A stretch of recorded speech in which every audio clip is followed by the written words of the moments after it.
moments. Concentrate on the Divine Master and pray for the well-being of the whole humanity.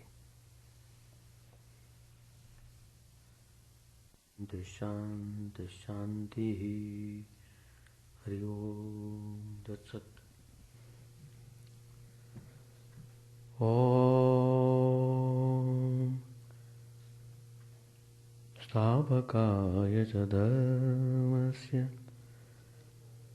Sarvadharma Swarupine Stavakaya Chadharmasya Sarvadharma Swarupine Avatar Varishtaya Ramakrishna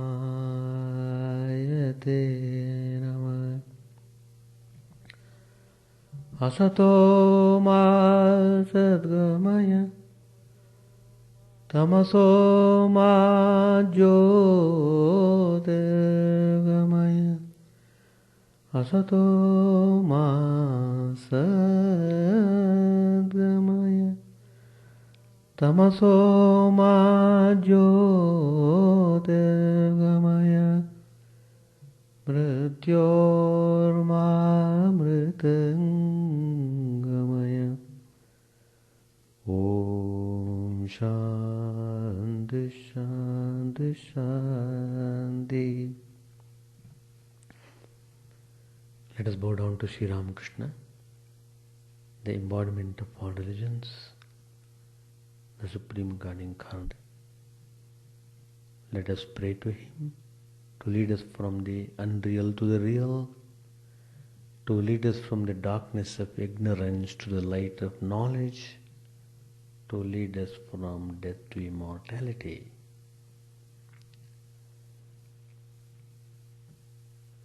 We have been studying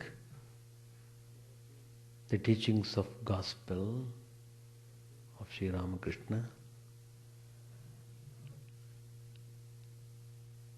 We have taken the subject, the Ramakrishna ideal. In the last 2 or 3 classes, we have been discussing many aspects of this ideal. How Sri Ramakrishna has become the teacher of the universe.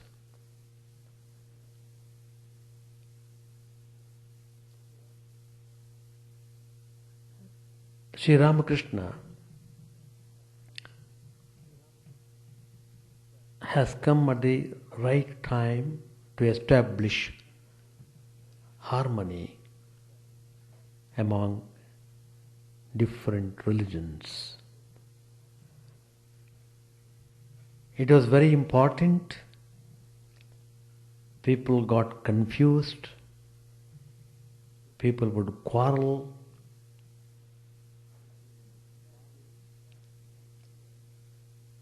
And they didn't have clear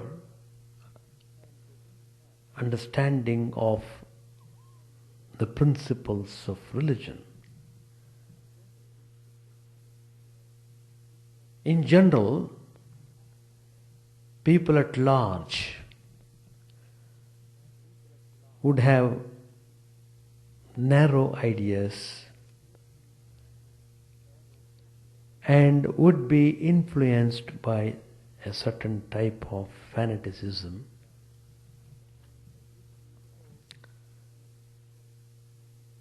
So,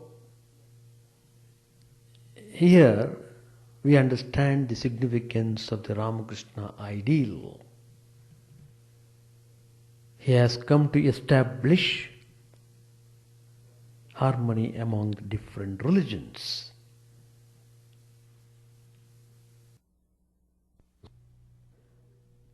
Like to talk about other religions, they like to integrate the all different faiths. So we find In many parts of the country, interfaith dialogue are frequently held. They exchange the ideas. It's a great, remarkable thing happening, how people are trying to come close. In India, it has produced two great changes. One is the spiritual renaissance of the nation, and the other is the all-round integration and rejuvenation of Hinduism.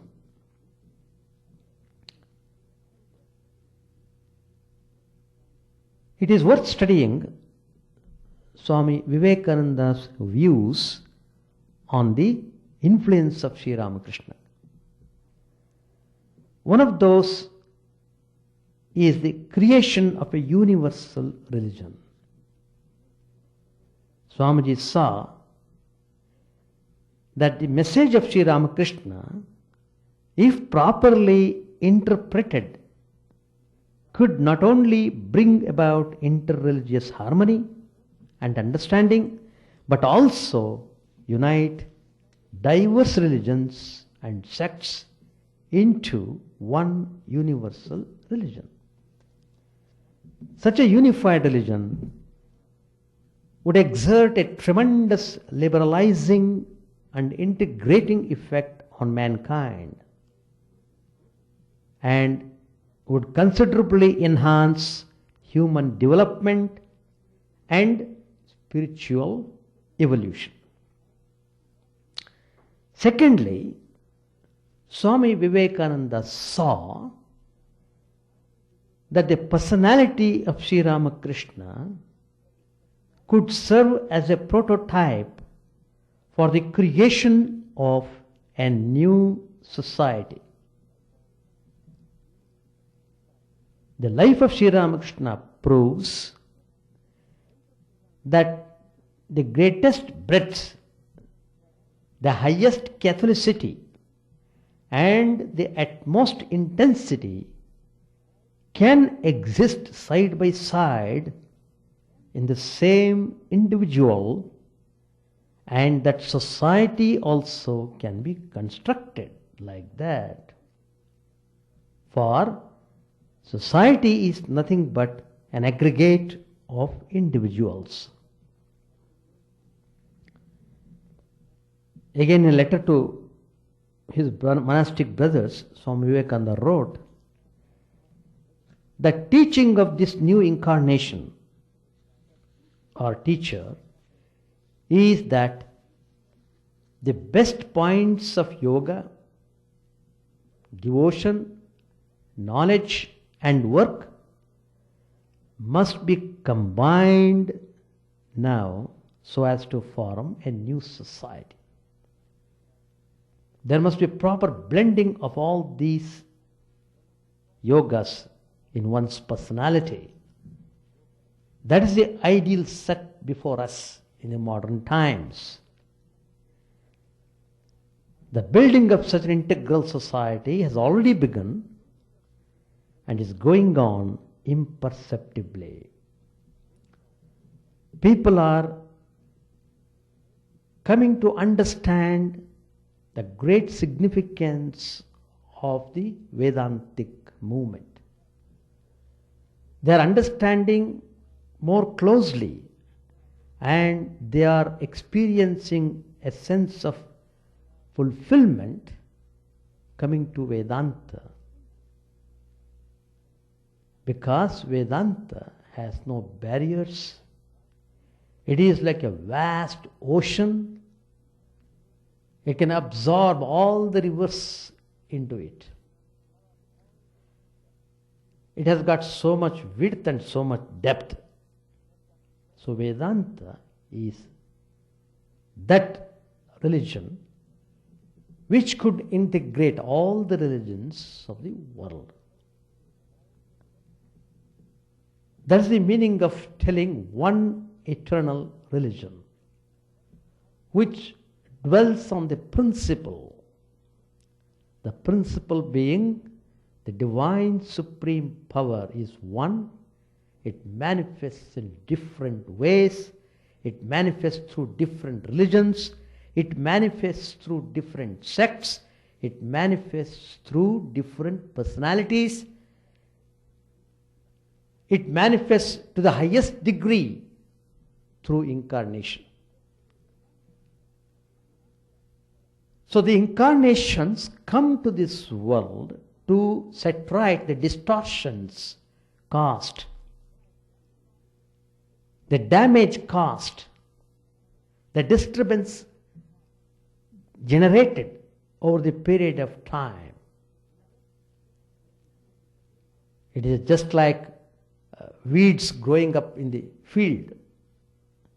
Weeds do come up, but you have to cut them off, you have to uproot the seeds of the weeds, you have to clear the ground so that the crop might grow well. In the same way, there will be always fight between good and evil. Sometimes the evil becomes so nasty, which should have to be removed, for which divine power is necessary. Ordinarily, we can't deal with checking this bad force. At times, the divine power has to come in some form to remove this distortion and set right the goal so that people can move forward in their spiritual path.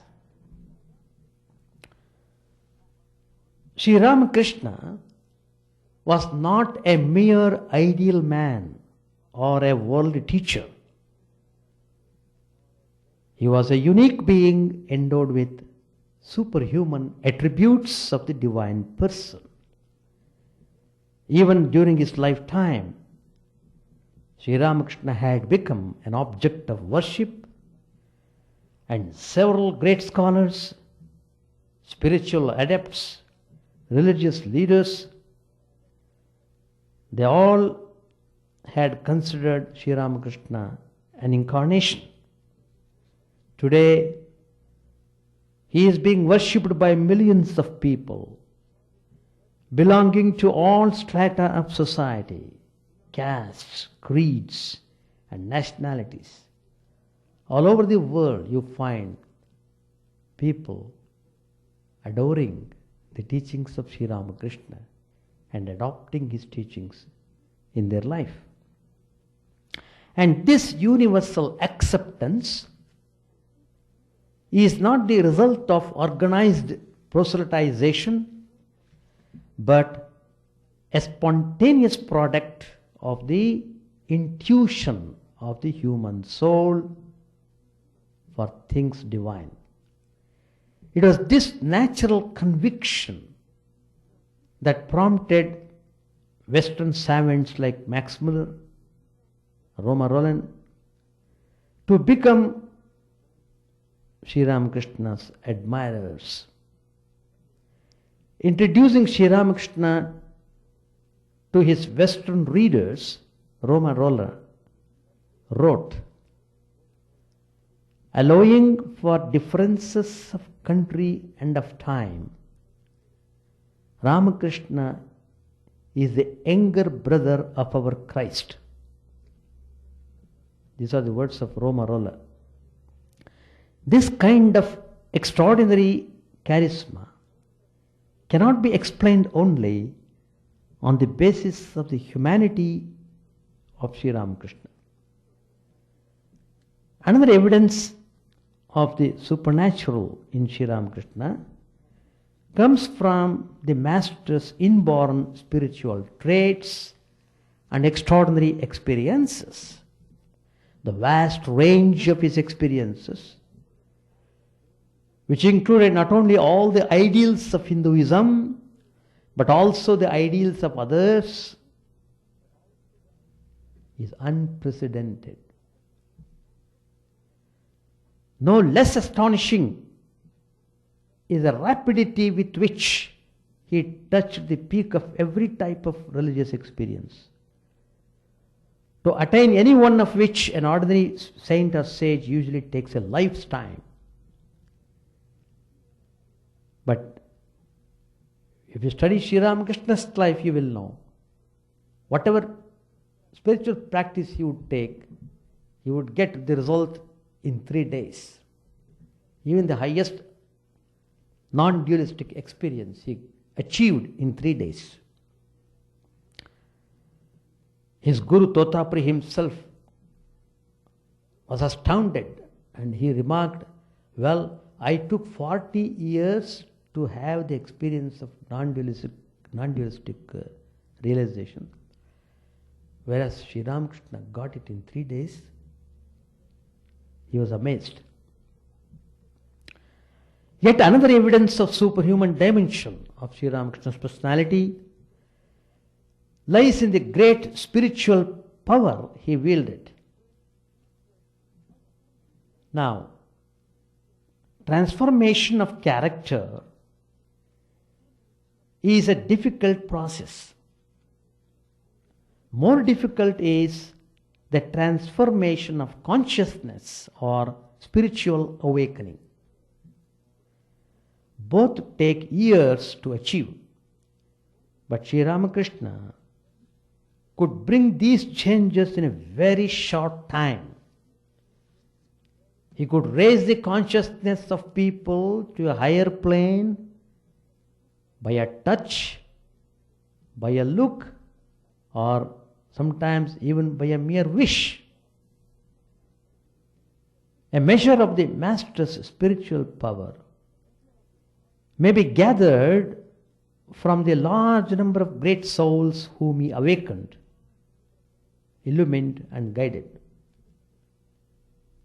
If you study the literature of Ramakrishna Vivekananda, you find how many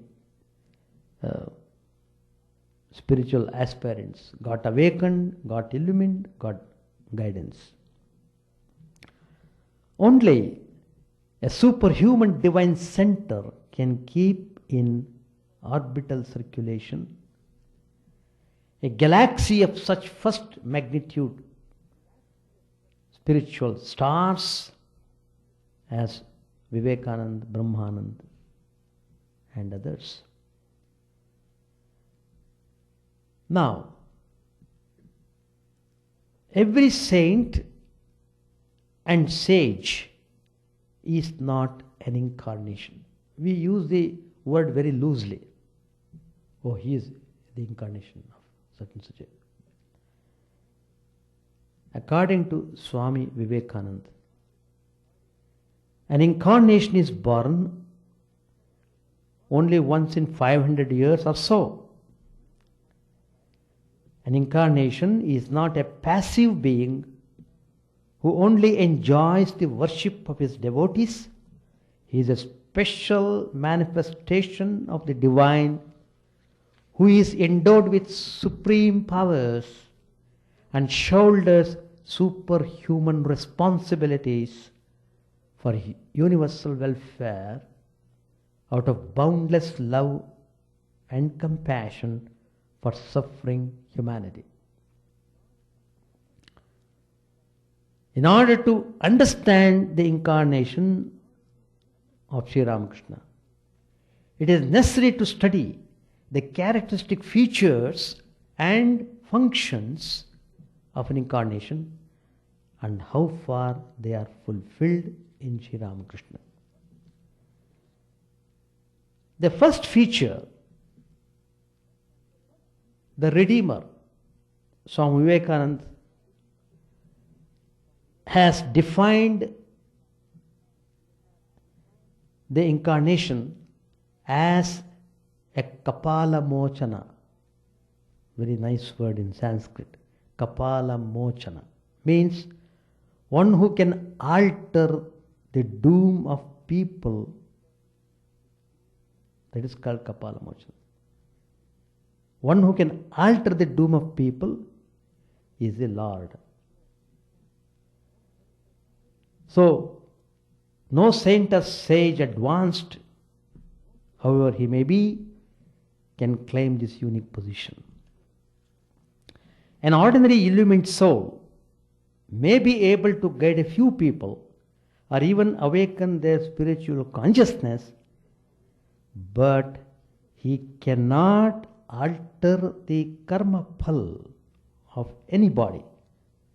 That means the result of actions he cannot alter. Only God or an incarnation of God can wipe off the effects of past karma. This is the meaning of Christ's forgiving the sins of others. Who has the power to forgive? It's only God, none else. An avatar is the redeemer of the fallen.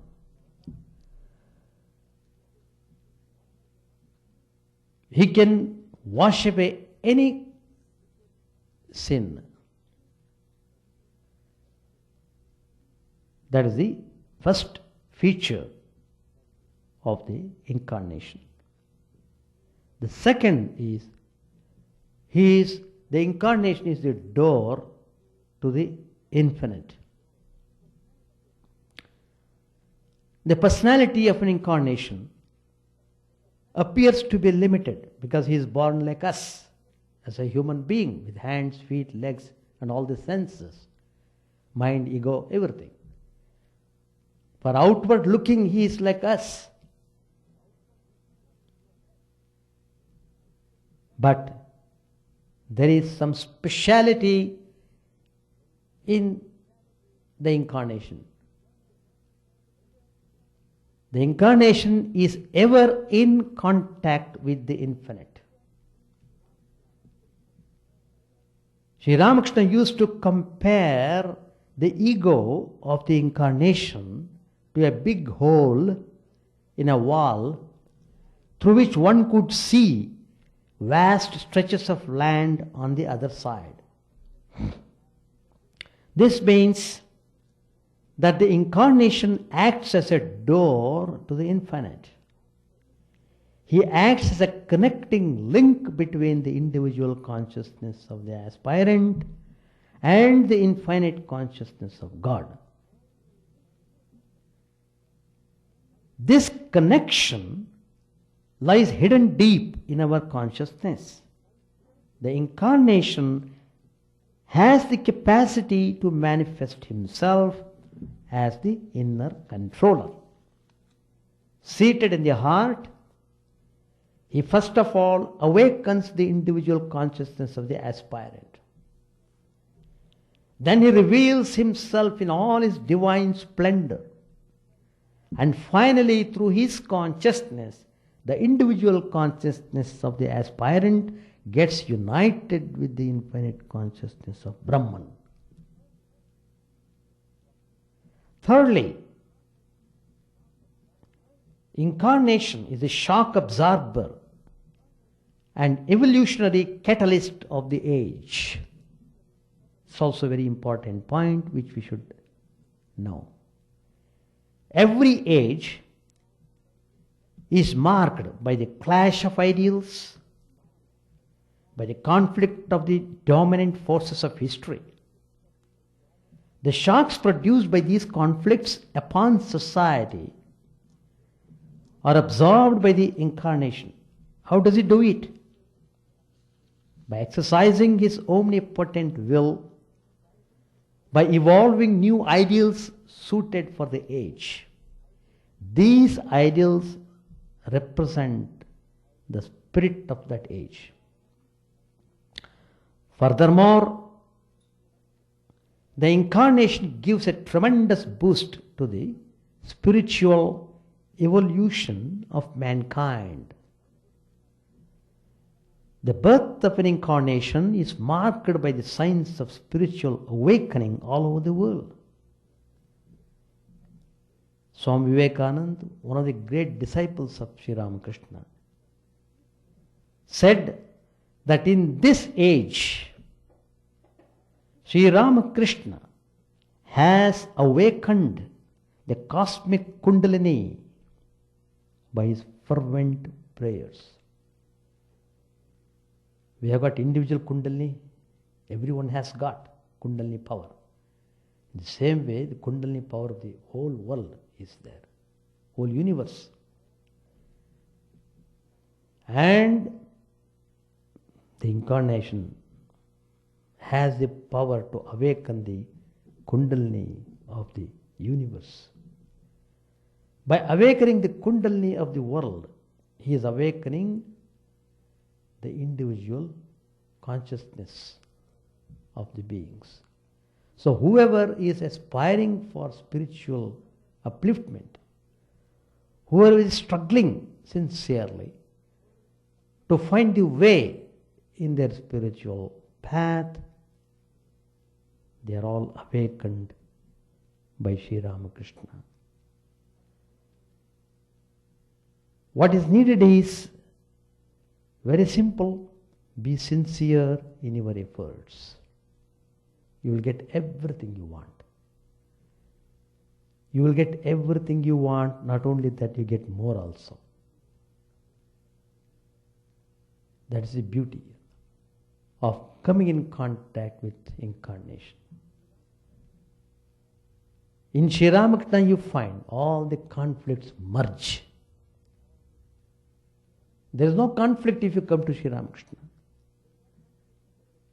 Conflicts cannot exist because Sri Ramakrishna has tremendous power of absorbing all the conflicts into himself. As I said earlier, all the rivers are absorbed, are drawn towards the ocean. In the same way, Sri Ramakrishna has drawn all the religions of the world into himself. He realized all the different ideals represented by Hinduism. He realized the truth in Christianity. He realized the truth in Mohammedanism. Finally, he declared, as many faiths, so many paths. Why do you quarrel? Why do you condemn one another? Why do you hate one another? Religion means loving. If you know how to love one another, that means you are practicing religion. Be loving, be kind, be compassionate. These are the characters you have to develop in your character. These are the qualities you have to cultivate in your personality. Then you will see how you enjoy immensely Sri Ramakrishna ideal. Chapter 31, Sri Ramakrishna lay on the small couch in his room at the Dakshineshwar temple garden. It was about 2 in the afternoon. M and Priya Mukherjee were sitting on the floor. M had left his school at 1 o'clock and had just arrived at Dakshineshwar. The master was telling anecdotes about the calculating nature of the wealthy Jadu Malik. Coming to page number 603, I have read the page 602. Master said, "Do you know what Hem said? He said to Baburam, God alone is real, all else illusory." All laugh. Oh no, he said it sincerely. Again he told me he would take me to his house and sing kirtan, but he did not do it. I understand that he said later on, what will people say if I sing with drums and cymbals? He was afraid that people might think he was crazy. Haripada has fallen into the clutches of a woman of the Goshpara sect. He can't get rid of her. He says that she takes him on her lap and feeds him. She claims that she looks on him as the baby Krishna. I have warned him a great many times. She says that she thinks of him as a child. But this maternal affection soon degenerates into something dangerous. You see, you should keep far away from woman, then you may realize God. It is extremely harmful to have much to do with women who have bad motives, or to eat food from their hands. They rob a man of his spirituality. Only by being extremely careful about woman can one preserve one's love of God. One day, Bhavanath, Rakhal and some other youngsters had cooked their own meal in the temple garden. They were sitting at their meal when a bowl arrived, sat down with them and said he wanted to eat with them. I said that there was not enough food. If anything was left, it would be kept for him. He became angry and left. On the Vijaya day, a man allows anyone and everyone to feed him with his own hand. It is not good, but one can eat food from the hand of a devotee who is pure in heart. You must be extremely careful about women. Women speak of the attitude of Gopala. Pay no attention to such things. The proverb says, a woman devours the three worlds. Many women, when they see handsome and healthy young men, lay snares for them. That's what they call the attitude of Gopala. Those who develop dispassion from early youth, those who roam about yearning for God from boyhood, those who refuse all worldly life belong to a different class. They belong to an unsullied aristocracy. If they develop true renunciation, they keep themselves at least 50 cubits away from women, lest their spiritual mood should be destroyed. Once falling into the clutches of women, they no longer remain on the level of unsullied aristocracy. They fall from it and come to a lower level. People who practice renunciation from early youth belong to a very high level. Their ideal is very pure, they are stainless. How can a man conquer passion? He should assume the attitude of a woman. I spent many days as a handmaid of God. I dressed myself in women's clothes, put on ornaments and covered the upper part of my body with a scarf, just like a woman. With the scarf on, I used to perform the evening worship before the image. Otherwise, how could I have kept my wife with me for 8 months? Both of us behaved as if we were the handmaids of the Divine Mother. I can't speak of myself as a man. One day I was in an ecstatic mood. My wife asked me, how do you regard me? As the blissful mother, I said. Do you know the significance of the Shiva emblem? It is a worship of the symbols of fatherhood and motherhood. The devotee worshipping the image prays, O Lord, please grant that I may not be born into this world again, that I may not have to pass again through a mother's womb. A tutor of the Tagores entered the room with some boys of the family. Sri Ramakrishna continued talking. She'll stop there. The idea is, it is not, we have to understand this teaching of Sri Ramakrishna very carefully. It's very important. Sri Ramakrishna is not criticizing the women, but he is only pointing out what is it that distracts the person. It is the lust. Both ways it is true, whether man or woman. If she is taking a spiritual path, he or she should be very careful about this aspect, because it involves your total personality in that fashion, so to say. That means you are not allowed to think of God. you don't feel any taste in spiritual practice at all. It is because your energy is being taken up, used up in all these activities of the world. So, you have to put a stop towards your worldly activities, at least as much as you are able to devote your time towards spiritual practices. It is very important. You must have definite way of practicing spiritual life. You have to put maximum effort to rise up yourself,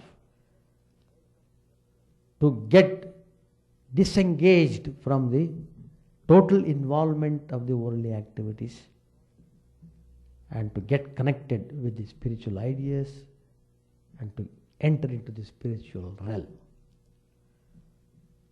That is very important. You must have clear spiritual ideas. You must have clear spiritual path. You must have clear direction. Then you must march. That's the way. Any questions to ask? You are welcome. Do you have any question? No question? All right. All right, we shall stop. Chant the name of the Lord and His glory unceasingly, that the mirror of the heart may be wiped clean and quench that mighty forest fire, worldly lust, raging furiously within. O name, stream down in moonlight on the lotus heart, opening its curb to knowledge of thyself. O self, drowned deep in the waves of his bliss, tasting his nectar at every step, bathing in his name, that bath for weary souls. Various are thy names, O Lord, in each and every name thy power resides. No times or no rites are needful for chanting of thy name. So vast is thy mercy, how huge then is my wretchedness, who find in this empty life and heart no devotion to thy name. O my mind, be humbler than a blade of grass. Be patient and forbearing like a tree. Take no honor to thyself, give honor to all. Chant unceasingly the name of the Lord. O Lord and soul of the universe, mine is no prayer for wealth or retinue, the playthings of lust or the toys of fame. As many times as I may be reborn, grant me, O Lord, a steadfast love for thee. A drowning man in this world's fearful ocean is thy servant, O sweet one. In thy mercy, consider him as dust beneath thy feet. Ah, how I long for the day when an instant separation from thee, O Lord, will be as 1,000 years, when my heart burns away with its desire, and the world without thee is a heartless void. Prostrate at thy feet let me be in unwavering devotion, neither imploring the embrace of thine arms, nor bewailing the withdrawal of thy presence, though it tears my soul asunder. O thou who stillest the hearts of thy devotees, do with me what thou wilt, for thou art my heart's beloved, thou and thou alone. O Lord, lead us from the unreal to the real, lead us from the darkness to light, and lead us from death to immortality. May all be free from dangers, may all realize what is good, may all be actuated by noble thoughts, may all rejoice everywhere. May all be happy, may all be free from disease, may all realize what is good, may none be subject to misery. May the wicked become virtuous, may the virtuous attain tranquility, may the tranquil be free from bonds, may the freed make others free. May good betide all people, may the sovereign righteously rule the earth, may all beings ever attain what is good, may the worlds be prosperous and happy. May the clouds pour rain in time, may the earth be blessed with crops, may all countries be free from calamity, may holy men live without fear. May the Lord, the destroyer of sins, the presiding deity of all sacred works, be satisfied. For he being pleased, the whole universe becomes pleased. He being satisfied, the whole universe feels satisfied.